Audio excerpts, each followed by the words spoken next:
George Fernandes जिंदाबाद। देश के सभी किसान, मजदूर, गरीब, शोषित, पीड़ित, मेरे प्रिय साथियों, आप लोग कैसे हैं ऐसा बोल नहीं सकता, क्योंकि देश की स्थिति और आप लोगों की स्थिति से मैं भली भांति परिचित हूँ। किस मुसीबत से आप लोगों का समय गुजर रहा है या आगे कैसा गुजरेगा, इसका अंदाजा लगाना बहुत कठिन है। आज मैं ये वीडियो इसलिए बना रहा हूँ कि देश भर में कोरोना महामारी ने जो हमारे आर्थिक कमर तोड़ के रखी है, साथ में सरकारों ने भी हमारी आर्थिक कमर तोड़ के रखी है। इस महंगाई में 2 वक्त की रोटी कमाना बहुत मुश्किल हो रहा था और इस कोरोना ने हमारी और भी हालत खराब कर दी है कि हमें अब 1 वक्त का भी खाना नसीब नहीं हो रहा है। हमारे कई गरीब मजदूर, किसान साथियों ने, कोई ऑटो चलाता है, कोई बस चलाता है, कोई ठेला चलाता है, कोई सब्जी बेचता है, कोई फ्रूट बेचता है, कोई कपड़े बेचता है, कोई किराना बेचता है, चौकीदार है, कोई अलग अलग प्रकार से काम करने वाले जो असंगठित संगठित क्षेत्र के लोग, कई लोग अब आत्महत्या कर रहे हैं। जगह जगह से समाचार आ रहे हैं। बहुत दुखद घटना है कि जो विश्व विकास की ओर अग्रसर है, ऐसे देश में लोग सिर्फ भुखमरी से आत्महत्या कर रहे हैं। मैं सरकार से आग्रह करूंगा कि आप देश के इन तमाम संगठित असंगठित मजदूरों के लिए रोजगार की व्यवस्था करें। मनरेगा में रोजगार की व्यवस्था जहां जहां हो रही है, वो सिर्फ 100 दिन का रोजगार की गारंटी है और साल में 365 दिन होते हैं। जब आज की महंगाई में आदमी 365 दिन काम करने के बाद भी 2 वक्त की रोटी नहीं जमा सकता, तो फिर 100 दिन की कमाई में वो कैसे जिएगा, ये बड़ा प्रश्न है। दोस्तों, कोरोना के अलग अलग नियम बन रहे हैं और हर नियम में गरीबों का मरण हो रहा है। सरकारें जितनी भी आई, चाहे वो किसी भी पार्टी की हो, मैं किसी सरकार का या किसी पार्टी का पक्षधर नहीं हूं। मैं एक आम इंसान, एक आम नागरिक की हैसियत से बात कर रहा हूं। और चूंकि संविधान ने हमको ये आज़ादी दी है कि हम सरकार से सवाल कर सके, सरकार क्या कर रही है जनता के लिए, ये हमें पूछने का पूरा अधिकार संविधान ने दिया है। 29 अगस्त 1947 को एक कमेटी का निर्माण हुआ। इस कमेटी के अध्यक्ष भारत रत्न डॉक्टर बाबा साहब आम्बेडकर थे। इनके नेतृत्व में एक संविधान बनाया गया और लोकतंत्र के इतिहास में विश्व का सबसे अच्छा संविधान माना जाता है। 26 नवंबर 1949 को यह संविधान संसद में पास हुआ और 26 जनवरी 1950 को ये पूरे देश में लागू हुआ। इसके मुख्य मौलिक अधिकार जो हैं, पढ़ने को तो बहुत बड़ा संविधान है और बहुत से अधिकार हमें मिले हैं, लेकिन मैं कुछ मौलिक अधिकारों के ऊपर लोगों का ध्यान आकर्षित करना चाहूँगा। हमारे देश को चलाने के लिए 4 प्रमुख स्तंभ हैं। पहला प्रमुख स्तंभ है वो है विधायिका, जिसमें संसद विधायक लोग चुनकर जाते हैं। दूसरा हमारा स्तंभ है वो है कार्यपालिका, जिसके माध्यम से देश और राज्य की सरकारें कार्य करती। तीसरा स्तंभ है हमारा न्यायपालिका, जिसमें सुप्रीम कोर्ट, हाई कोर्ट और लोअर कोर्ट है, जहां पर लोगों को न्याय मिलता है। चौथा स्तंभ है हमारा खबर पालिका। इस स्तंभ के माध्यम से देश भर में निष्पक्ष रूप से समाचार चैनल, अखबार और रेडियो में खबरें प्रसारित होती हैं।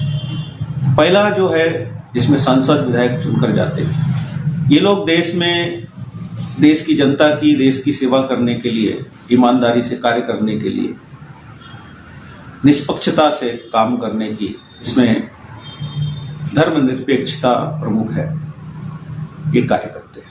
जब कोई व्यक्ति सांसद हो या विधायक हो, वो जब चुनकर जाता है, वो चाहे पक्ष में बैठे या विपक्ष में बैठे, वो जब सांसद चुनता है तो वो पूरे एक शहर का प्रतिनिधित्व करता है और उसके लिए ये मायने ही नहीं रखता कि किसने वोट दिया किसने नहीं दिया। उसको ये भी नहीं सोचना चाहिए कि मैं किस जाति का हूं, किस धर्म का हूं। उसने सिर्फ ये सोचना चाहिए, और ये नियम है कि जो भी चुन के जाता है वो जनता का प्रतिनिधित्व करता है। यानी जिस शहर के नाम से वो चुन के गया है, उस शहर की पूरी जनता का वो प्रतिनिधित्व करने का एक में अकेला व्यक्ति है। इसलिए वो जनता का पालक के रूप में वहां पर कार्य करता है। परंतु ऐसा नहीं होता। जो व्यक्ति चुन के जाता है वो सिर्फ अपनी कमाई, अपना समाज, अपना धर्म, जो संविधान की किताब के ऊपर जो कसम खाते हैं, इसके उलट ये लोग अपना काम करते हैं। कार्यपालिका पूरी तरीके से विफल है। कार्यपालिका में भ्रष्टाचार बहुत कूट के भर चुका है। इसलिए सरकारें जितनी भी आती हैं वो जो कार्य करना चाहिए कार्यपालिका के माध्यम से वो नहीं, क्योंकि सरकार जो होती है पूरे देश की होती है। फिर उसमें विपक्ष भी अगर जो है, उसका भी भला सरकार का काम है कि अगर उसने न्याय मांगा तो उसको न्याय देना चाहिए। और पक्ष के अंदर किसी ने अन्याय किया, किसी ने अत्याचार किया, तो उसको सजा देने का भी काम सरकार का होता है। इस तरह निष्पक्ष कार्यपालिका कार्य करती है। तो आज के समय में ऐसा नहीं हो। न्यायपालिका हमारी देश में जिन लोगों के ऊपर अत्याचार होता है वो शिकायत दर्ज करते हैं पुलिस में, उसके माध्यम से कोर्ट में जाते हैं, कोर्ट में न्यायपालिका काम करती है।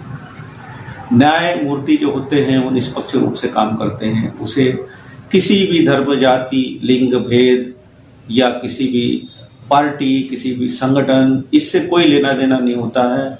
वो न्यायमूर्ति की तरह तराजू के जैसे निष्पक्ष रूप से उनको काम करना होता है। लेकिन आज तो न्यायपालिका भी भ्रष्टाचार से लिप्त हो चुका है। एक गरीब आदमी जो वकील को अपनी फीस नहीं दे सकता लोअर कोर्ट में और हार जाता है, लेकिन उसको लिखकर मिलता है कि आप अगर आपको न्याय नहीं मिला तो आप हाई कोर्ट में जाइए। हाई कोर्ट से भी लोग सुप्रीम कोर्ट में जाते हैं। तो यहां पर भी गरीबों को प्रताड़ित किया जाता, शोषित किया जाता, और यहां पर भी गरीबों को न्याय नहीं मिलता।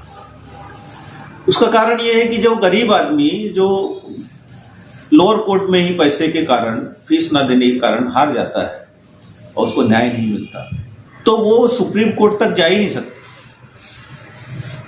उसके पास एक ही चारा होता है, या तो वो मर जाए, आत्महत्या कर ले, या किसी का गुलाम बन के जी। यानी गरीबों को न्याय मिलना आज के समय में न्यायपालिका के माध्यम से 99% कोई गारंटी नहीं। खबर पालिका जो होती है, खबर दिखाने वाली, ये एक एकदम निष्पक्ष होती है। खबर सही हो, कहीं अत्याचार हुआ हो, कहीं अन्याय हुआ हो, सरकार किसकी है, विपक्ष में कौन बैठा है, मेरा उनसे क्या रिश्ता है, क्या नहीं है, ये सब चीजों से हटके खबर पालिका की जिम्मेदारी है कि वो सच्चाई को सामने लाए। सरकार की गलती हो तो सरकार की गलती को सामने लाए, जनता की गलती हो तो जनता की गलती को सामने लाए, विपक्ष की गलती हो तो विपक्ष की गलती को लाए। उसका काम है कि जहां गलत हुआ है उसको लोगों के सामने, जनता के सामने लाना। लेकिन हमारे यहाँ अभी आज के समय में जो ये स्तंभ हैं, ये चारों स्तंभ भ्रष्टाचारी के दलदल में फंस चुके हैं और हमारे जो देश की नैया है वो डगमगा रही है। और इस स्थिति में देश के 80% से ज़्यादा लोग जो गरीब हैं, मजदूर हैं, किसान हैं, बेरोजगार हैं, ये लोग उसमें डूबते जा रहे हैं। हमारे देश में हमें बहुत अधिकार मिले। अगर संविधान की बात करें तो मैं संविधान की किताब बहुत पढ़ा हूँ, और इस किताब में बहुत सारे उद्देश्य हैं जो देश के भले के लिए, देश के जनता के भले के लिए बाबा साहब आम्बेडकर ने देकर गए हैं। लेकिन इस संविधान के आधार पे देश नहीं चल रहा है। इस संविधान के आधार के उलट देश चलाया जा रहा है। आज की डेट में सिर्फ और सिर्फ तानाशाह चले। हमारे संविधान के अनुच्छेद 14 से 18 के बीच हमें समता और समानता का अधिकार है। सबको बराबर से अधिकार मिले, सबको बराबर से रोजगार मिले, सबको बराबर से खाने की व्यवस्था हो, सबको बराबर से स्वास्थ्य की व्यवस्था हो, सबको बराबर से शिक्षा की व्यवस्था हो। अनुच्छेद 19 से 22 के बीच में हमें स्वतंत्रता का अधिकार है। स्वतंत्रता में हम कहीं भी किसी भी राज्य में अपना बिजनेस चला सकते हैं, अपना रोजगार कर सकते हैं, हम खुले रूप से किसी से बात कर सकते हैं, हम बोल सकते हैं, गलतियों के बारे में किसी को आगाह कर सकते हैं, सरकार से पूछ सकते हैं। हमें पूरा अधिकार है कि हम हर किसी से स्वतंत्र रूप से रह के एक अच्छे नागरिक के रूप में देश में कार्य करें। अनुच्छेद 23 और 24 में शोषण के खिलाफ जो हमको आवाज उठानी चाहिए, उसके लिए हमें संविधान ने अधिकार दिया है, जिसको सरकार दबा रही है और हमें हमारे अधिकार से वंचित कर रही है। अनुच्छेद 25 और 28 के बीच में धार्मिक स्वतंत्रता का अधिकार दिया गया है। धार्मिक स्वतंत्रता यानी अपने अपने समाज, अपने अपने धर्म, अपने अपने जाति का प्रचार किसी दूसरे को तकलीफ ना देते हुए वो कर सकता है। ये धार्मिक स्वतंत्रता का अधिकार हमको मिला हुआ। अनुच्छेद 29 और 30 में हमें संस्कृति और शिक्षा की आजादी दी गई है, जिसमें सबको समान शिक्षा का अधिकार मिले। संस्कृति में सबको, अगर कोई खेल में है तो उसको समान अधिकार मिले, कोई अगर कला में है तो उसको समान अधिकार मिले। लेकिन दोस्तों, देखा जा रहा है कि संस्कृत क्षेत्र में यहाँ भी पैसे वालों का बोलबाला है। गरीब का बेटा अगर अच्छा क्रिकेटर है तो उसको मौका नहीं मिलता, लेकिन अगर पैसे वाले का बेटा खिलाड़ी नहीं है तो भी वो खिलाड़ी बन जाता है। इससे कला का अपमान हो रहा है और देश हमारा पीछे जा रहा है। लेकिन जो अच्छा खिलाड़ी, जो अच्छा कलाकार है, वो अगर सामने नहीं आएगा तो इसमें कहीं ना कहीं देश की हानि है, क्योंकि वो उसकी कला को सही ढंग से प्रदर्शित नहीं कर पा रहा है। अगर उसे मौका मिलता तो वो देश के अंदर में बहुत सारे गोल्ड मेडल, बहुत सारे मेडल विश्व भर से लाने की ताकत रख सकता था। लेकिन अमीर के शहजादों के कारण वो कहीं गुमनाम में खो गया। अनुच्छेद 32 में संवैधानिक अधिकार दिया गया, जिसके भाग 3 में 12 से 35 के बीच में पूरा विवरण है। मैं इसका लंबा नहीं जाऊंगा क्योंकि बहुत समय हो जाएगा। तो मैं इतना बताना चाह रहा हूं कि हमारे देश में हमें पूरा अधिकार है। इस अधिकार को हासिल करने के लिए हमें वापस एक नई दिशा से, नए तरीके से संघर्ष करना पड़ेगा, आंदोलन करना पड़ेगा। जो लोग सरकारें आज की हमारी आवाज को दबा रही है, ऐसी सरकारों के जो ताकत है, हमारी कमजोरी है, वो हमारी चुप्पी है। इस चुप्पी को तोड़ना पड़ेगा और हमें किसी पार्टी से, किसी नेता से, किसी व्यक्ति से पर्सनल निजी कोई द्वेष नहीं है, लेकिन जो नीतियां देश के अंदर में बन रही हैं, अमीर और गरीबी में जो फासले बहुत बढ़ते जा रहे हैं, वो कहीं ना कहीं हमारे मौलिक अधिकार को खत्म कर रहे हैं, हमारे मौलिक अधिकार का हनन कर रहे हैं। आज के देश में जो राजनीति हो रही है वो सेवा से हटके हो रही है। आज की राजनीति कमर्शियल हो गई, व्यावसायीकरण हो गया इसका। अब देखिए, जब जब सरकारें नियम बदलती हैं, वो अपने पक्ष के, अपने पार्टी के, अपने चुनाव के आधार को बनाते हुए कि इससे हमको क्या फायदा होगा, हमारी पार्टी को क्या फायदा होगा, हमारे नेताओं को क्या फायदा होगा, उस आधार पे ये नियम कायदे बदलते हैं, उस आधार पे योजनाएं बदलते हैं, उस आधार पे लोगों को देना नहीं देना, कितना देना, ये सब इनके नियम से हटके ये अपना निजी एजेंडा बनाते हैं। ये जब चुनाव लड़ते हैं तो घोषणा पत्र में देते कुछ और है, चुनाव के बाद करते कुछ और है। भारतीय जनता पार्टी का ही घोषणा पत्र का अगर बात करें हम, तो घोषणा पत्र में नोटबंदी नहीं थी, घोषणा पत्र में जीएसटी नहीं था, घोषणा पत्र में हिंदुत्व नहीं था। लेकिन इन्होंने जो देश में आने के बाद में मनमानी जो कायदे बनाना शुरू किए, मनमानी जो लोगों ने तो वोट आपको इसलिए दिया है कि आप देश अच्छा चलाएं। आप देश के विकास की बात कर रहे हैं। ये कौन सा विकास हो रहा है? गरीब फांसी लगा के मर रहे हैं भूख से और देश का विकास की बात कर रहे हैं। यानी आप देश को चूतिया बनाने के चक्कर में हो, आप गोल गोल देश को घुमा रहे हो। आपसे अगर कोई सवाल पूछता है तो आप बोलते हो 70 साल में कांग्रेस ने क्या। साहब, आप सरकार में हो, आपसे सवाल हो रहा है, आपको पूछा जा रहा है कि आपने अभी क्या किया। वो छोड़ो 70 साल में क्या किया, लेकिन आपने देश को बेचने का काम किया। LIC बेच दी, एयरपोर्ट बेच दिया, एयर इंडिया बेच दिया, पेट्रोलियम बेच दिया। अभी 109 ट्रेनें आप निजीकरण कर रहे हैं। अब एक चीज हमें समझ में नहीं आती है, ये बहुत बड़े सोचने वाली बात है कि जो सरकारी कंपनियां 70 साल में घाटे में चल रही थी तब नहीं बिकी, अब क्यों बिक रही? और जो कंपनी खरीद रहे हैं अडानी अंबानी, ये घाटे की कंपनी क्यों खरीद रहे हैं? और क्या देश में यही है कुछ लोग, 50-60 लोग जो आपके जो मित्र मंडलों में से एक हैं, इन्हीं लोगों को खरीदने के लिए आपने सामने रखा है, इन्हीं लोगों को दलाली के लिए आपने सामने लाया है।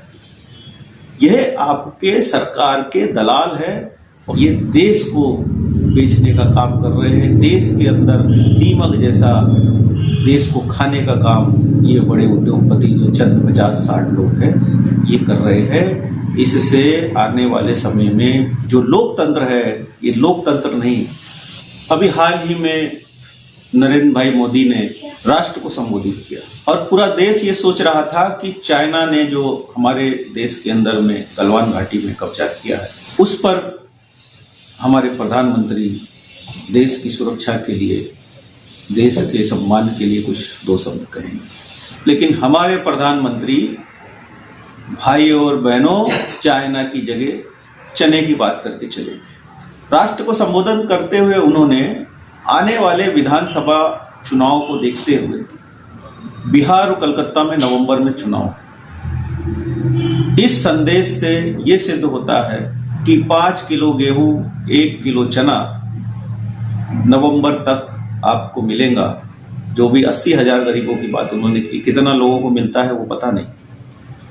लेकिन ये जो चाइना से चने पे आ गए कि नवंबर में चुनाव होने के बाद फिर वो चना आपके जेब से, आपके घर से अनाज पूरा मोदी जी भर कर वापस लेके चले जाएंगे और आप फिर भूखे बैठे रह जाएंगे। बड़े शर्म की बात है कि देश में कोरोना काल चल रहा है, देश में सैनिक शहीद हो रहे हैं।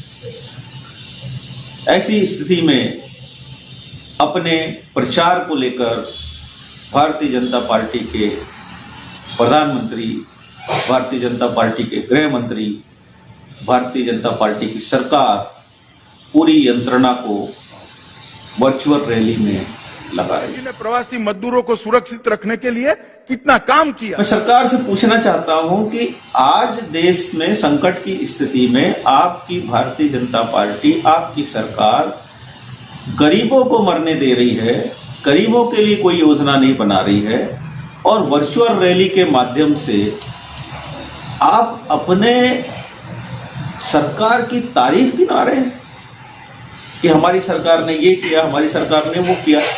आप मीडिया को खरीद के लोगों की आवाज को दबा सकते हैं, अपनी झूठी बातों को सामने ला सकते हैं, लेकिन जो गरीब है, जो मजदूर है, जो किसान है, ये एक बार खड़ा हो गया तो इन लोगों की आवाज दबाने की ताकत आप में नहीं रहेगी। हमने आपको चुनकर दिया, हमारे वोटों से आप देश के प्रधानमंत्री बने और हमें ही आप तकलीफ दे रहे हैं। आपकी हैसियत क्या है? अगर वोट नहीं दिया आपको तो आप जिस प्रधानमंत्री की कुर्सी पर मोदी जी बैठे हो, उस कुर्सी से नीचे उतार फेंकने में जनता को 2 मिनट नहीं लगेगा। और आप जिस बड़े हैसियत से, पार्टी जिस बड़े हैसियत से देश में डींगे मार रही है, सरकार के ऊपर घमंड कर रही है, मोदी के ऊपर घमंड कर रही है, एक बार अगर सरकार जमीन पर आ गई तो ना मोदी रहेगा, ना मोदी का घमंड रहेगा, ना सरकार रहेगी, ना सरकार का घमंड रहेगा। और जितने अंधभक्त जो घूम रहे हैं ना, ये सब अंधभक्त आंख से आंख नहीं मिला पाएंगे जनता के सामने। इसीलिए जनता के साथ में कभी भी दोगली राजनीति नहीं करना। जिस जनता ने आपको सर पे उठाकर बैठाने का काम करी है, वही जनता जब जमीन में पटकती है ना, तो ना धोबी का कुत्ता घर का रहता है, ना घाट का रहता है। ये चीज ध्यान में रखिए। आपको धार्मिक उन्माद बहुत पसंद आता है, धर्म के ऊपर बहुत बातें करते हैं। आप क्या हिंदुओं का ठेका लेके रखे हो? कौन हो आप लोग? मैं हिंदू हूं, प्योर हिंदू हूं, लेकिन मैं नहीं मानता भारतीय जनता पार्टी की कोई बात। ना मुझे कोई ब्राह्मण आके बोलेगा कि ऐसा करो, क्यों मानूं मैं? या मुझे किसी ने बोला कि तुम हिंदुओं के संगठन में काम करो, क्यों करूं मैं? मैं देश का नागरिक हूं, देश मेरे लिए सर्वोपरि है, और देश में जितने लोग रहते हैं सब मेरे भाई बंद हैं। मैं क्यों किसी को गाली दूं? मेरे खुद के घर में अगर मेरे 4 भाई रहेंगे तो मैं तो अपना भाईचारा निभा के चलूंगा ना। हमें अगर कहीं लड़ना है, हमें अगर किसी से अपनी ताकत दिखानी है, तो हम दुश्मन को दिखाएंगे बाहर के। हम अपने घर के भाइयों को, चाहे वो हिंदू हो, चाहे मुस्लिम हो, चाहे सिख हो, चाहे ईसाई हो, चाहे बुद्ध हो, ये हमारे घर के लोग हैं, हमारे भाई बंद हैं, हमारे परिवार का हिस्सा है। कहीं ना कहीं इनकी पीढ़ी हमारे देश के इतिहास में दर्ज है, उनका नाम। क्यों हम इनके साथ में लड़ाई लड़ेंगे? तुमको लड़ना तुम लड़ो, तुमको राजनीति करना है, हमको राजनीति ही नहीं करना। हमको सामाजिक राजनीति करना है। हम व्यवसायीकरण की राजनीति नहीं कर रहे, हम सामाजिक राजनीति करना चाहते हैं, जिसमें सब समाज को लेकर चलने की क्षमता होती है। देश में महान क्रांतिकारी हुए, शहीद हुए, महान क्रांतिकारी मंगल पांडे, चंद्रशेखर आजाद, भगत सिंह, सुखदेव, ये लोगों ने बड़े दिल से कि हमारा देश आजाद होना चाहिए, खुशी खुशी फांसी चढ़े। और इस देश में को अच्छे तरीके से चलाने के लिए मौलाना अब्दुल कलाम आजाद, बाबा साहब आम्बेडकर, महात्मा जी गांधी, ऐसे बहुत सारे लोग ने देश को एक अच्छा देश बनाने का प्रयास के लिए कार्य किया है। कांग्रेस ने भी बहुत अच्छा काम किया, ऐसा नहीं। अगर ऐसा होता तो समाजवाद का आंदोलन देश में नहीं होता। कहीं ना कहीं उस समय भी पूंजीपतियों को आगे बढ़ाने का काम हुआ। 70 साल में गरीबों को कोई न्याय आज तक नहीं मिला और अभी भी नहीं मिल रहा है। तो ये सिस्टम जो है सरकार का, ये सिस्टम नहीं है एक्चुअली। यहाँ लोग भ्रष्ट है, बेईमान है, चोर है, डकैत हैं, लुटेरे हैं। कोई देश के बारे में या कोई देश की जनता के बारे में सोच ही नहीं सकता भला। अरे देश में जनता ही नहीं रहेंगी, देश कहां बचेगा? किसके लिए संविधान बना है? चंद बिजनेसमैनों के लिए, चंद व्यापारियों के लिए, चंद उद्योगपतियों के लिए, चंद अरबपतियों के लिए?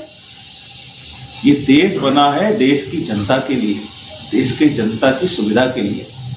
जिस देश की जनता यहां खुली सांस ले सके, आजादी से जी सके, आजादी से काम कर सके, आजादी से बोल सके। हाँ, कहीं गलत होता है, अपराध कोई करता है तो उसका समर्थन हम नहीं करेंगे। अपराध अपराध है, फिर वो चाहे गोडसे हो।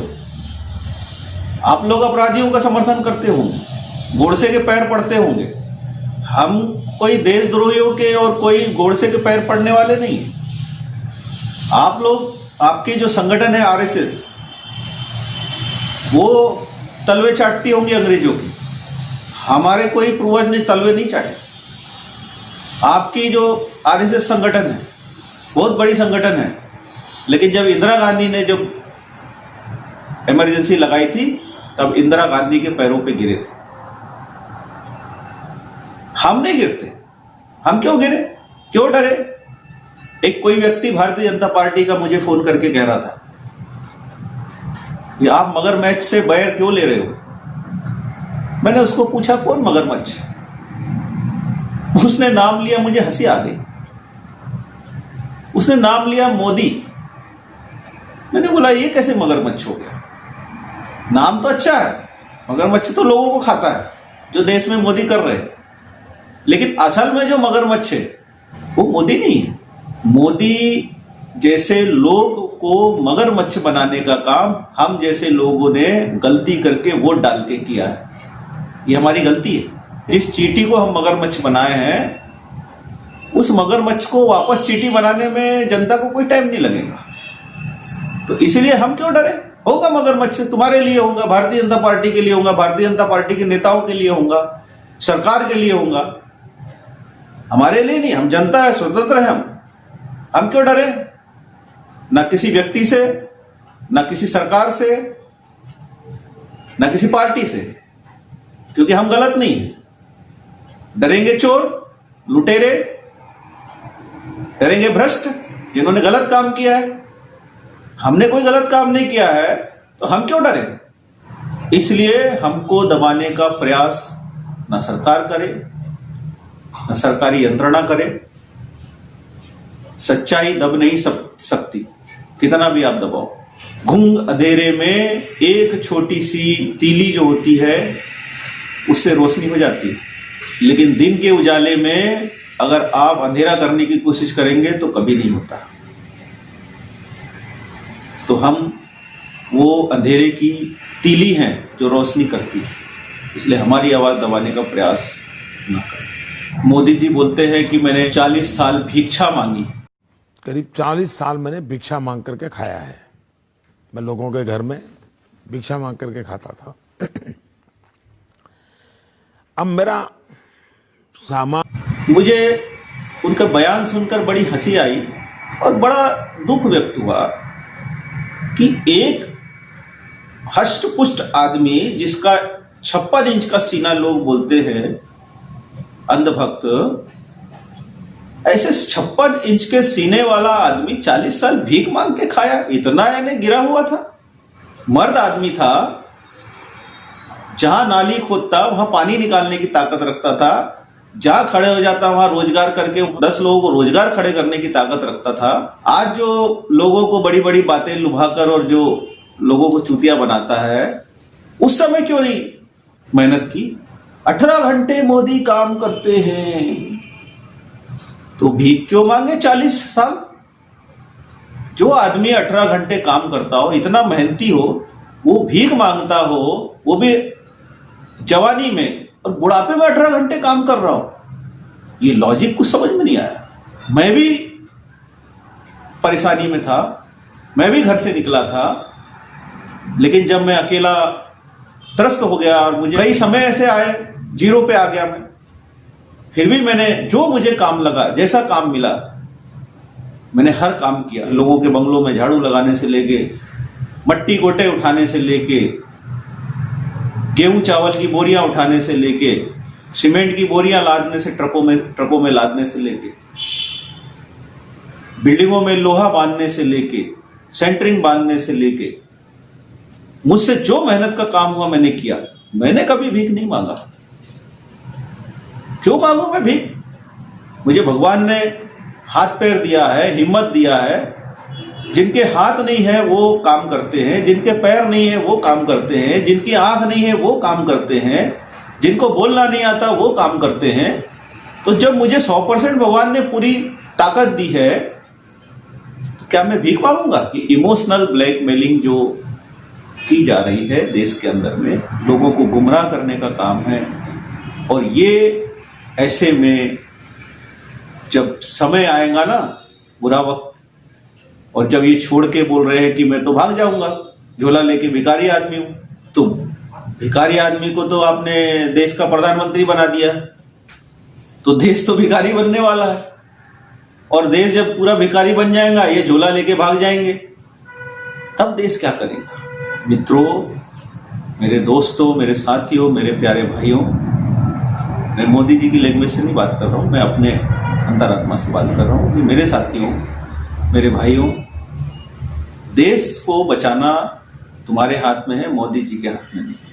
मोदी जी पाकिस्तान में अपने राजनीति हित के लिए सर्जिकल स्ट्राइक करते हैं, लेकिन चाइना ने हमारे 20 आदमियों को कत्ल कर दिया, हमारे 20 सैनिक शहीद हो गए और मोदी जी के मुंह में दही जमा हुआ है।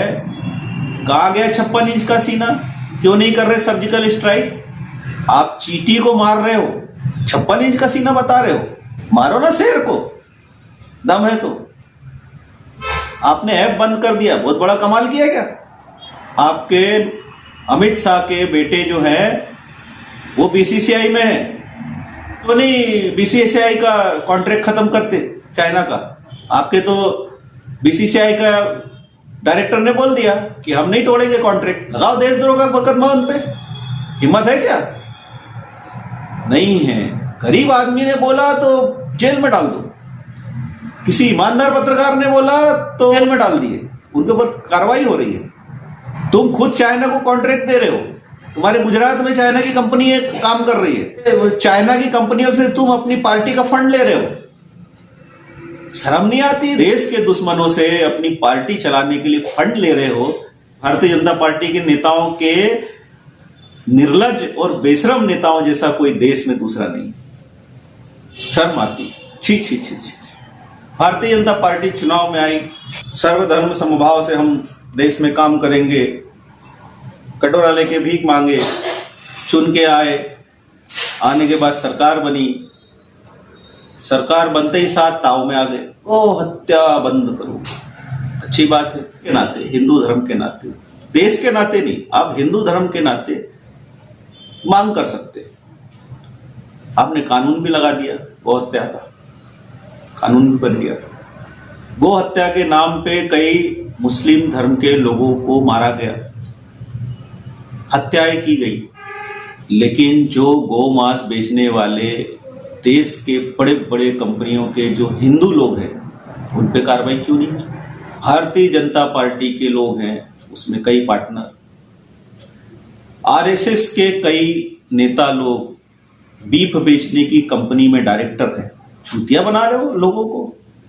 कानून बनाना है तो पूरा बनाओ ना, पूरी तरह बैन करो। देश से एक भी बीफ का टुकड़ा नहीं जाएगा और एक कोई भी बीफ बनाने का काम करेगा उसे देशद्रोह के कानून में लाया जाए।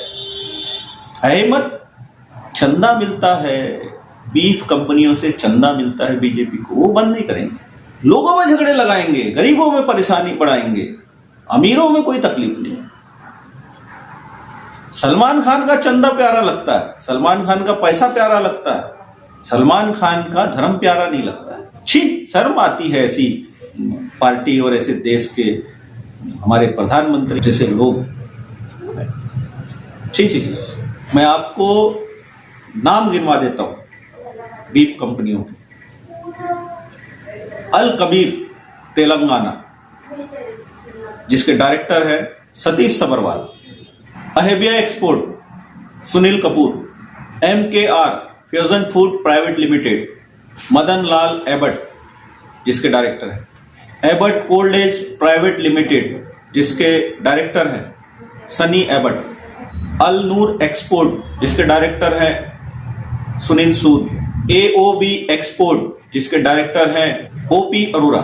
Standard fusion food private limited, जिसके डायरेक्टर है कमल वर्मा। पोले प्रोडक्ट्स एक्सपोर्ट, जिसके डायरेक्टर हैं सस्ती कुमार। अश्विन एग्रो एक्सपोर्ट, जिसके डायरेक्टर हैं Rajendra Dharm. Maharashtra food processing cold age store export, जिसके डायरेक्टर है सन्नी खट्टर। कनक ट्रेडर्स, जिसके डायरेक्टर है राजेश स्वामी। ये सब हिंदू है, नाम भले मुस्लिम है कंपनियों का, लेकिन डायरेक्टर हिंदू हैं। आरएसएस ने भी जो गुजरात में कंपनी बनाई है उसमें भी नाम मुस्लिम है, लेकिन डायरेक्टर आरएसएस के लोग। मैं ये पूछना चाहता हूं, आप एक तरफ गांधी जी की मूर्ति की पूजा करते हैं, दूसरी तरफ आप गोडसे की पूजा करते हैं। एक तरफ आप बोलते हैं कि गाय काटना, गुनाह है, गाय नहीं कटेंगी, और जो गाय रहती है उसको मरने के लिए, भूखे मरने के लिए आप गौशाला में छोड़ देते हैं।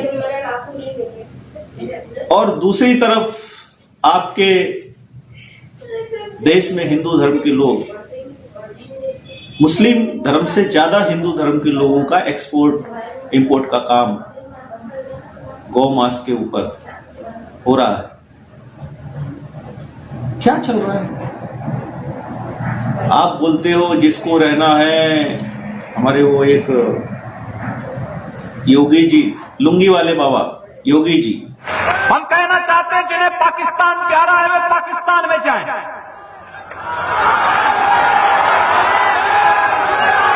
जिन्हें पाकिस्तान अच्छा लगता है वो पाकिस्तान चले जाएं। हम उसको रोकेंगे नहीं, अगर वो चाहेगा तो उसको जाने का किराया भी मुहैया करा देंगे। जिसको देश में रहना है रहे, नहीं तो पाकिस्तान चले जाए। क्यों चले जाए भाई? तुम्हारे बाप का देश है, तुमने खरीद लिया है, उनके बाप का है, उनके बाप दादाओं ने देश में कुर्बानी दी, उनको भी पूरा अधिकार है। जितने तुम्हारे बाप दादाओं का अधिकार है उतना उनके भी बाप दादाओं का अधिकार है। जितना तुम नागरिक हो देश के, जितना तुम नागरिकता का तुमको अधिकार है उतना उनको भी है। तुम होते कौन हो बोलने वाले? ये तुम्हारे अकेले के बाप का देश नहीं है।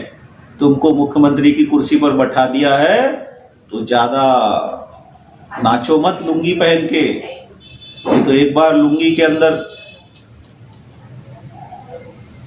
बहुत गड़बड़ हो जाएगा, क्योंकि आप के घमंड का घड़ा उठने की कगार पर है। ये तरीका नहीं है सरकार चलाने का। आप देश सेवा कर रहे हो और देश का हर नागरिक आपका अपना होता है। आप यहां पर अपनी निजी दुश्मनी मत निकालो, धार्मिक उन्माद मत फैलाओ, धर्म के नाम पे किसी को मत लड़ाओ।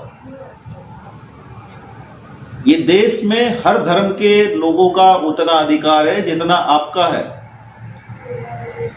और ये देश में संविधान ने हमको सबको अधिकार दिया है कि मेरा जितना अधिकार है उतना आपका है, उतना ही उनका है। जितनी जान की कीमत देश में एक प्रधानमंत्री की, एक मुख्यमंत्री की है, उतनी जान की कीमत एक आम नागरिक की है। कोई एक छोटा सा बच्चा अगर नाली में फंस जाता है या कोई ट्यूबवेल में फंस जाता है तो सरकार उसको जान बचाने के लिए, कोर्ट उसको कानून कायदे से पूरा ताकत लगा देते हैं, क्योंकि एक जान की कीमत देश में चाहे किसी की भी हो बहुत बड़ी होती है। लेकिन हमारे देश के अंदर में समाजीकरण से हट के व्यवसायीकरण जो राजनीति हो रही है, गुंडाशाही राजनीति हो रही है, दादागिरी की राजनीति जो हो रही है, तानाशाही की राजनीति जो हो रही है, एक हिटलर शाही की जो राजनीति हो रही है, ये इस तरफ जितना ज्यादा चाहोगे उतना ज्यादा गरीब, मजदूर और जो दलित, पिछड़े, जो किसान, इन पे जितना अत्याचार बढ़ेगा उसके लिए मजदूर पक्ष अपनी ताकत से उनके पीछे खड़ा रहेगा और सरकार के साथ ईंट से ईंट बजाने की ताकत रखेगा। आपको पता है कि देश को बचाने के लिए एक मीर उस्मान अली हुआ करते थे, मुस्लिम थे, लेकिन सबसे बड़े देशभक्त थे। तुम उनके पैर की धूल भी नहीं हो, क्योंकि उन्होंने देश को बचाने के लिए 5 टन सोना भारत देश को दान दिया। 5 टन सोना है तुम्हारे में औकात? तुम तो देश को लूट रहे हो। 500 रुपए डाल देते हो खाते में 2 महीने में, एक महीने में भी अगर डाले, 1 महीने में क्या गरीब 500 रुपए खा लेगा? रास्ते पे जाओ, निकलो और शाम की सब्जी लेके आओ। एक टाइम की सब्जी के 100 रुपए लगते हैं। 500 रुपए डाल रहे हो, कोई एहसान कर रहे हो क्या? तुम्हारे बाप का पैसा है। पेट्रोल के रेट बढ़ा दिए हो, बोलते हो सरकार की इनकम कम हो गई, होंगी नहीं, सरकार को लूट रहे हो। पीएम केयर फंड बनाए हो, किसका पैसा है वो? अक्षय कुमार ने दिया या जो भी लोगों कंपनियों ने दी, अजीम भाई ने दिए, तब तो बड़ा अच्छा लगा। मुस्लिम ने दिया तो पीएम केयर फंड में 150 करोड़ रुपए आए। किसके नाम से लिए? भारतीय जनता पार्टी के नाम से लिए। अगर आप भारतीय जनता पार्टी के नाम से पीएम केयर फंड में पैसा लिए रहते तो जनता को कोई जरूरत नहीं देश की आवाज उठाने के लिए। लेकिन आपने देश की कोरोना महामारी के नाम पे, देश के नाम पे,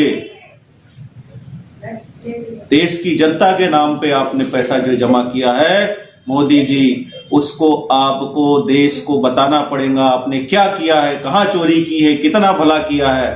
और झूठ आप बोल नहीं सकते। आपके झूठ अभी सब वायरल हो रहे, पकड़े जा रहे। अधिकार है जनता को पूछने का, पीएम हमारा क्या कर रहा है, पूरा अधिकार है। देश के अंदर गंदगी फैला रहे हो, देश के अंदर ही झगड़े लगवा रहे हो, देश को तोड़ने का काम कर रहे हो, और बाहर चाइना के साथ में झूला झूलते हो। चाइना तुम्हारे ऊपर अटैक पे अटैक कर रहा है, क्यों नहीं जवाब देते? इसमें आया ठीक है, मेहमान है तुम्हारा, तो क्या उसको गोल गोल चारों तरफ घुमाओगे, झूला झूलाओगे? अरे आया है, बैठ भाई, ये देश की राजनीति के ऊपर चर्चा कर, एक सरकारी हैसियत के हिसाब से आया है, सरकारी कार्यालय में बैठ, काम कर, निकल। नहीं, गुजरात ले जाऊंगा, घर में झूला झूलाऊंगा। ट्रम्प को लाए कोरोना काल में, गुजरात ले जाऊंगा, ट्रम्प को बताया देखो गुजरात में मैं ऐसा ऐसा करता हूं। सिर्फ मोदी का नाम बढ़ना चाहिए। देश भले ही साला मर जाए, देश की जनता डूब जाए, परेशान हो जाए, चलेगा। गुजरात में दीवार उठा दी गई, गरीब नहीं दिखना चाहिए ट्रम्प को। ठीक शर्म आती है ऐसे प्रधानमंत्री के रूप में। हमने पागल आदमी को हमने पाया। मीडिया को भी शर्म आनी चाहिए। मीडिया लिखता है फलाना मुस्लिम के ऊपर ऐसा हो गया, फलाना हिंदू के ऊपर ऐसा हो गया। अरे बेशर्मो, उसका नाम होगा ना कुछ। मेरा नाम अनिल चौहान है, नरेंद्र मोदी का नाम नरेंद्र मोदी है, तुम्हारा नाम तुम्हारा है, तो ऐसा हिंदू मुस्लिम क्यों लिखने का? नाम लिखो ना, अनिल चौहान के ऊपर ऐसा हुआ, अनिल चौहान ने ऐसा किया, अनिल चौहान फलाना है, अनिल चौहान अच्छा नहीं है या गद्दार है, जो भी है, नाम लो ना। हिंदू मुस्लिम ये क्या बात हो गई? सालो हरामखोरो, न्यूज चला रहे हो या सारे दुकानदारी चला रहे हो? सरकार के चमचो, बेवकूफ, गिरा के रखे हो स्तर पत्रकारिता का। मैं भी पत्रकार रह चुका हूं, लेकिन इतने गिरे हुए पत्रकार हम नहीं थे। मैंने बहुत पत्रकारिता की, लघु वृत्त पत्र संघ का मैं सचिव रहा था, लेकिन हमने कभी गिरी हुई हरकत नहीं। आज के पत्रकार को मेडल है, क्या है पता? दलाली, दलाल पत्रकार बोलते लोग आजकल पत्रकारिता को, या फिर जो ब्लैकमेलर होते ना, मेरे पास तेरी ये न्यूज है, मैं बता दूंगा, दिखा दूंगा चैनल पे, इतने दे दे, उतने दे दे, ये धंधे हैं तुम्हारे। वही अमित शाह कर रहे, मोदी कर रहे, कांग्रेस का काला चिट्ठा, सीबीआई उनके हाथ में है, ईडी उनके हाथ में है, पुलिस उनके हाथ में, पावर उनके हाथ में है, कार्यपालिका, न्यायपालिका, तो सुप्रीम कोर्ट भी उनके हाथ में है, उनके हिसाब से चल रहा है। सुप्रीम कोर्ट के जो जज हैं शरद बोबड़े, नागपुर में संघ मुख्यालय है ना, वहीं के तो हैं, तो अपने हिसाब से चल रहे हैं, तो सरकार के इशारे पे चल रहे हैं, क्योंकि उनसे भी अच्छे अच्छे लोग थे सुप्रीम कोर्ट के चीफ जस्टिस बनने के लिए। सरकार को चुप रहने वाला सुप्रीम कोर्ट का जज होना था, सरकार को उनके इशारे पर चलने वाला सुप्रीम कोर्ट का चीफ जस्टिस होना था। देखे ना आपने, भारतीय जनता पार्टी के नेता की बुलेट पर बैठे थे, शोभा देता है? कहां जा रहा देश, कहां जा रही न्यायपालिका, कहां जा रहा न्याय, कहां ले जा रहे हो देश को? बेशर्मो, शर्म आती है तुम लोग। जॉर्ज फर्नांडिस साहब ने ये सोचकर तुम्हारे को ताकत दी, एनर्जी दी। जॉर्ज फर्नांडिस ने अपने आप ऊपर बदनामी झेली तुम्हारे लोगों की वजह से कि चलो एक सरकार, कांग्रेस की सरकार गलत कर रही है तो एक अच्छी सरकार हम लाएंगे। हमने विरोध किया था जॉर्ज साहब को, क्यों मदद कर रहे हो भारतीय जनता पार्टी? हम अपने नेता का विरोध करते थे, जहां हमको गलत लगता था हम करते थे।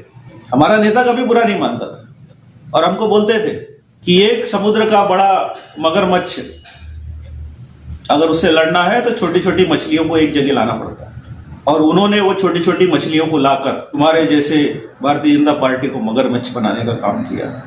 नहीं पता था उनको कितने बेरहम निकलेंगे। देश के अंदर में अगर मजदूरों ने, गरीबों ने, किसानों ने अगर भारतीय जनता पार्टी को साथ दिया है तो वो हमारे नेता जॉर्ज फर्नांडिस के कारण दिया है। आज जॉर्ज फर्नांडिस नहीं होते तो भारतीय जनता पार्टी की औकात नहीं थी कि वो कभी जिंदगी में भी सरकार बना सकती थी। जॉर्ज फर्नांडिस नहीं होते तो नीतीश कुमार की औकात नहीं थी कि वो कभी जिंदगी में मुख्यमंत्री बन सकते थे। उस व्यक्ति ने मेहनत कर करके लोगों को जोड़ जोड़ के, जॉर्ज फर्नांडिस का नाम अटल बिहारी वाजपेयी जी ने उप प्रधानमंत्री के लिए सूचित किया था, लेकिन जॉर्ज फर्नांडिस ने अपना बड़प्पन बताते हुए श्री लाल कृष्ण आडवाणी जी का नाम सुझाया। श्री लाल कृष्ण आडवाणी उस समय देश के उप प्रधानमंत्री बने। इसलिए वो गर्व से कहते हैं कि जॉर्ज फर्नांडिस जैसा देश में बागी नेता होना जरूरी है, नहीं तो संसद आवारा हो जाएगी, जो आज आवारा हो रही है। खुद नरेंद्र मोदी, इनके ऊपर भी जो गोधरा कांड का आरोप लगा था, तब जॉर्ज फर्नांडिस रक्षा मंत्री हुआ करते थे और अटल बिहारी वाजपेयी जी ने एक जांच कमेटी बैठाई सरकार की तरफ से। उस जांच कमेटी के माध्यम से जॉर्ज फर्नांडिस जी को गुजरात भेजा और गुजरात में जांच करने के बाद में जॉर्ज फर्नांडिस ने नरेंद्र मोदी जी के पक्ष में एक प्रेस कॉन्फ्रेंस ली। जिस समय हम वहां पर थे, हमारी हिंद मजदूर किसान पंचायत की राष्ट्रीय कमेटी की मीटिंग हो रही थी अहमदाबाद में, उसमें मोदी जी वहां आए हुए थे उसमें प्रोग्राम में, और पत्रकारों ने जॉर्ज फर्नांडिस जी से पूछा कि जॉर्ज साहब, नरेंद्र मोदी जी के ऊपर में जो कमेटी, जो जांच बैठी है, उसमें आपका क्या कहना है? तो जॉर्ज फर्नांडिस ने कहा था कि नरेंद्र मोदी को मैं क्लीन चिट देता हूं, और वो क्लीन चिट मिलने के कारण आज नरेंद्र मोदी देश की प्रधानमंत्री की कुर्सी पर पहुंचे हैं। वरना अगर जॉर्ज फर्नांडिस ने वहां क्लीन चिट नहीं दी रहती और जॉर्ज फर्नांडिस की ताकत अगर नरेंद्र भाई मोदी को नहीं मिली रहती तो नरेंद्र भाई मोदी मुख्यमंत्री भी नहीं रहते थे। जॉर्ज फर्नांडिस बीमार थे, कोई गया देखने के लिए? अटल बिहारी वाजपेयी जी की अस्थियों का राजनीतिकरण किया गया।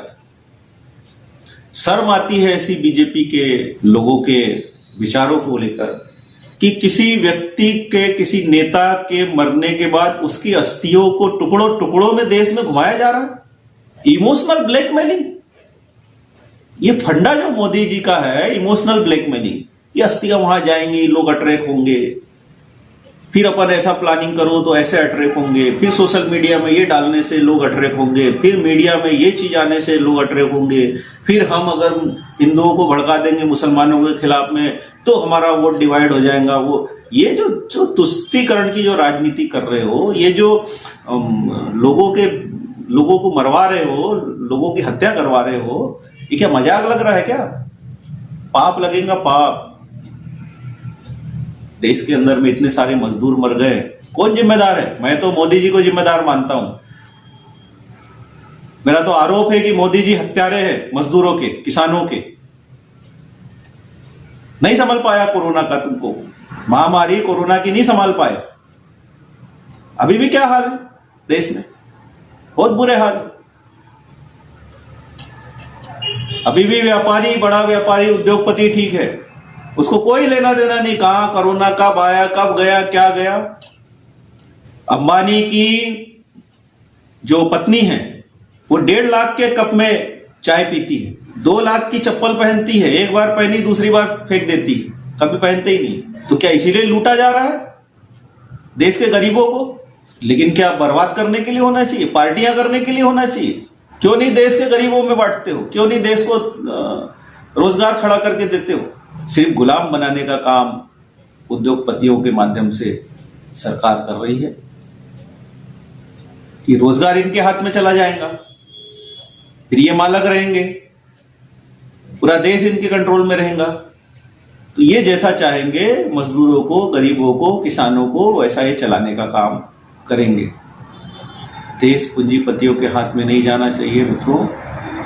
देश हमारे देश के अच्छे लोगों के हाथ में जाना चाहिए।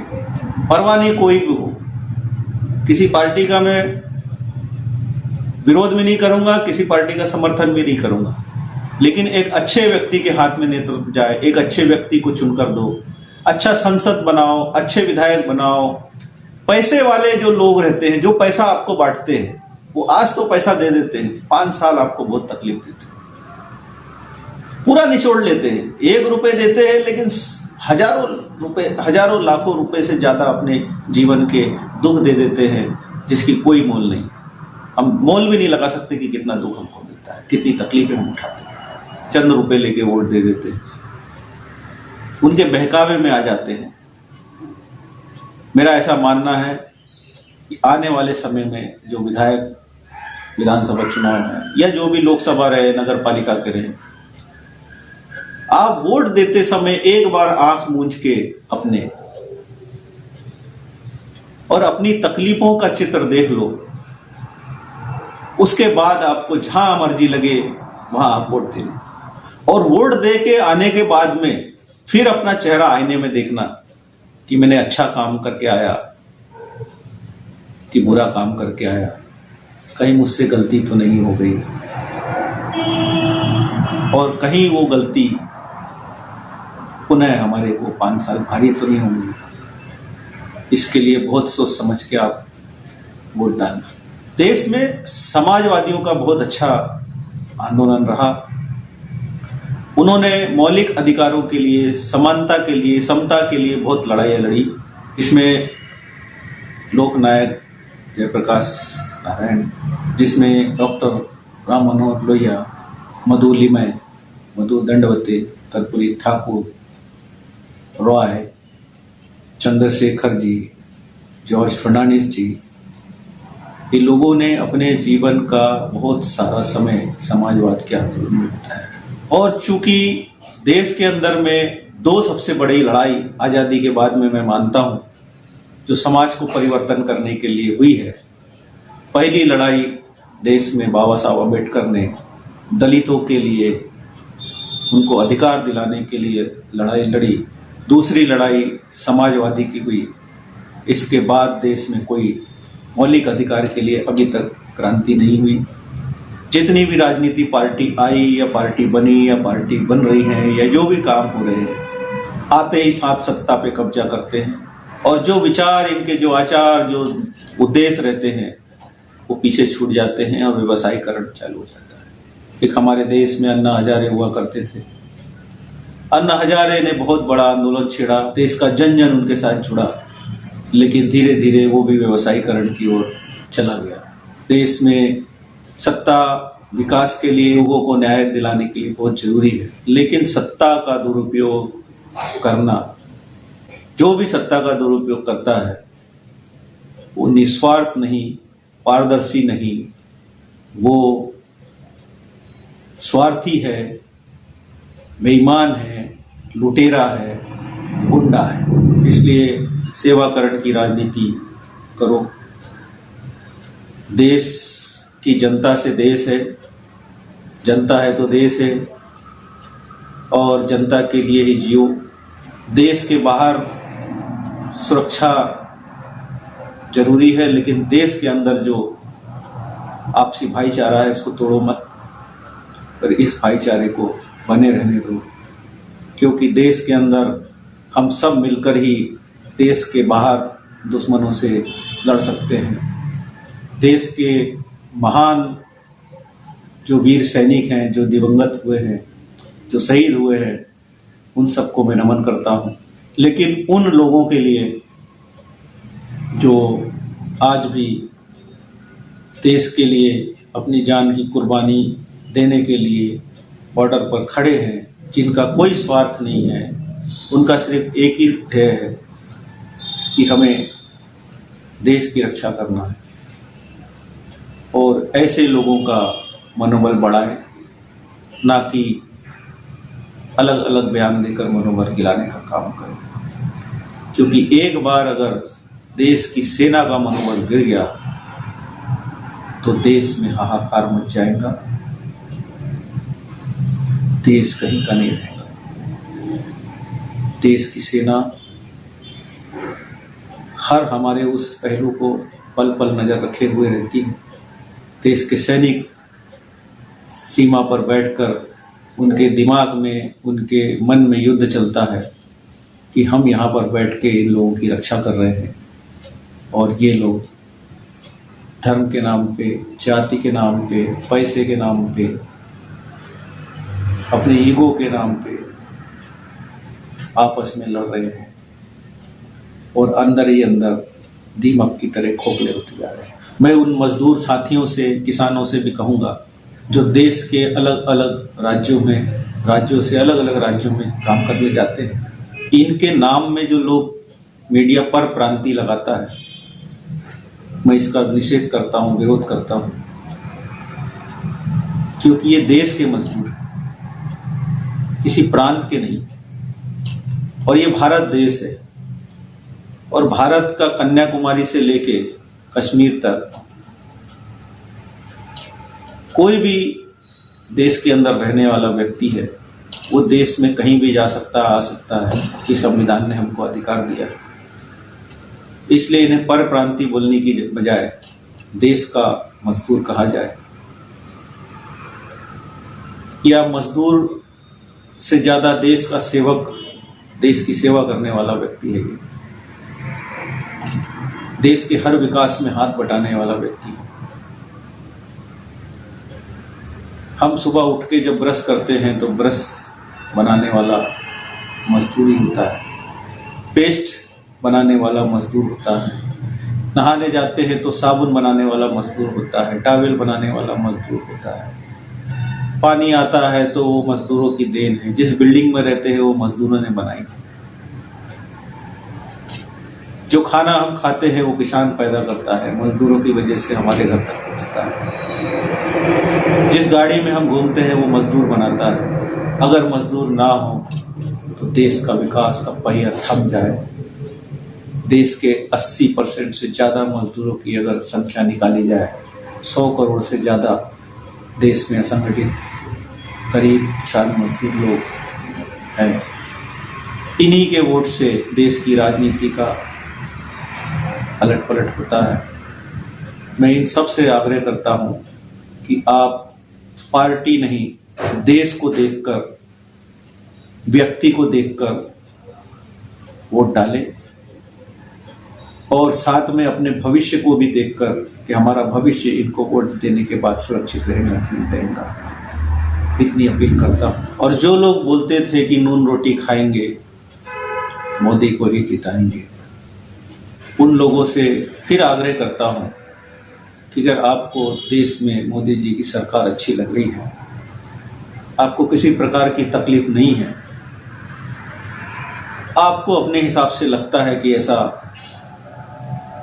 देश में अच्छा हो रहा है, देश का विकास हो रहा है, देश में गरीब सुखी है, किसान सुखी है, मजदूर सुखी है, तो फिर वही नारा लगाना, बिहार में चुनाव आ रहे कि नून रोटी खाएंगे और मोदी को जिताएंगे।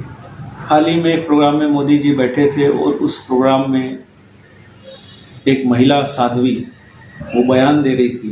वो महिला ये कह रही थी कि जब देश के अंदर में लड़ाई का आरंभ हुआ, देश की सरकार के पास सैनिकों के लिए रसद नहीं थी, यानी उनके पास खाने को गोला बारूद कुछ भी नहीं था। और ऐसे में आरएसएस, राष्ट्रीय स्वयं सेवक संघ, इन्होंने पूरी लड़ाई में देश के उन सैनिकों को रसद पहुंचाने का काम किया जिसमें खाना और गोला बारूद भी था। मैं मानता हूं कि खाना पहुंचाने का काम किया होगा और अच्छी बातें करना चाहिए देश के लिए, लेकिन मेरे मन में एक सवाल आ रहा है कि आपके आरएसएस ने उनको गोला बारूद पहुंचाया और उस गोला बारूद से लड़ा, तो आपके पास में इतना गोला बारूद कहां से आया, और आया तो उसका आपके पास में रखने का लाइसेंस है क्या, और लाइसेंस भी दिया गया है तो क्यों दिया गया है, क्यों इतना गोले बारूद रखने की आपको जरूरत है? क्या आप देश में दंगे फैलाना चाहते हैं? कहीं ना कहीं ये सवाल मेरे मन में गूंज रहा है। जब विपत्ति आई, जब आपत्ति आई, तो कौन सामने आकर खड़ा हुआ? पाकिस्तान के कबायलियों ने जब कश्मीर के ऊपर आक्रमण किया, हिंदुस्तान की, भारत की सेना असहाय, न राशन है, न गोला, न बारूद, तब राष्ट्रीय स्वयंसेवक संघ के प्रचारकों ने राशन पहुंचाना शुरू किया, गोला बारूद पहुंचाना शुरू किया। और ये सवाल जनता ने भी पूछना चाहिए कि आरएसएस संगठन जो है ये देश के अंदर में क्या कर रहा है। ये बड़ी विडंबना है देश में कि देश के अंदर में भारतीय जनता पार्टी जिस ताकत से गुंडाशाही, तानाशाही सरकार चला रही है, उसके पीछे कहीं ना कहीं इस महिला ने जो बयान दिया है कि आरएसएस के पास में इतना असला था और इसने मिलिट्री के सेना को गोला बारूद उड़ाने का काम किया, तो ये शंका उठती है कि देश के अंदर में आज तो मिलिट्री भी इनके हाथ में है, पुलिस भी इनके हाथ में है, तो इनके पास में और कितना असला बारूद होगा, और ये देश में क्या करने वाले हैं, कैसे करने वाले, क्यों करने वाले, इसका ये खुलासा इन्होंने करना चाहिए। मैं एक आम नागरिक के माध्यम से ये बातें रख रहा हूँ। हालांकि मैं जॉर्ज फर्नांडिस के साथ में 15 से 20 साल काम किया हूँ, उनके साथ रहा हूँ, उनके हर बातों का बारीकी से अनुभव किया हूँ, लेकिन उनके जो मुद्दे रहते थे सवाल पूछने के, वो भी एक देश के आम नागरिक की तरह देश में काम करते थे। मैं भी एक आम नागरिक की तरह साधारण से व्यक्ति हूँ। जिस मजदूर पक्ष में मैं अभी राष्ट्रीय महामंत्री की हैसियत से हूँ, ये मजदूर पक्ष भी क्रांतिकारियों, समाजवादियों और जॉर्ज फर्नांडिस समर्थकों से बना हुआ है, और इस पक्ष के माध्यम से हम फिर समाजवाद, क्रांतिवाद और शांतिवाद, इन तीनों को लेकर लोकतंत्र बचाने और आम नागरिकों को मौलिक अधिकार दिलाने के लिए संघर्ष के लिए उतरने वाले। मैं उन तमाम मजदूर, शोषित, पीड़ित, गरीब, किसान सबसे आग्रह करूंगा इस पक्ष में जुड़े। इस पक्ष का सदस्यता अभियान शुरू है। इस पक्ष के सदस्यता अभियान खत्म होने के बाद सितंबर में 3 महीने तक चलेगा, ये खत्म होगा। उसके बाद हम हर वार्ड, तालुका, ग्राम, विधानसभा, लोकसभा और राज्य कार्यकारिणी का गठन करेंगे, जिसमें आप जो लोग जुड़ेंगे वो भी पदाधिकारी बन सकते हैं, उनका भी सहभाग हो सकता है।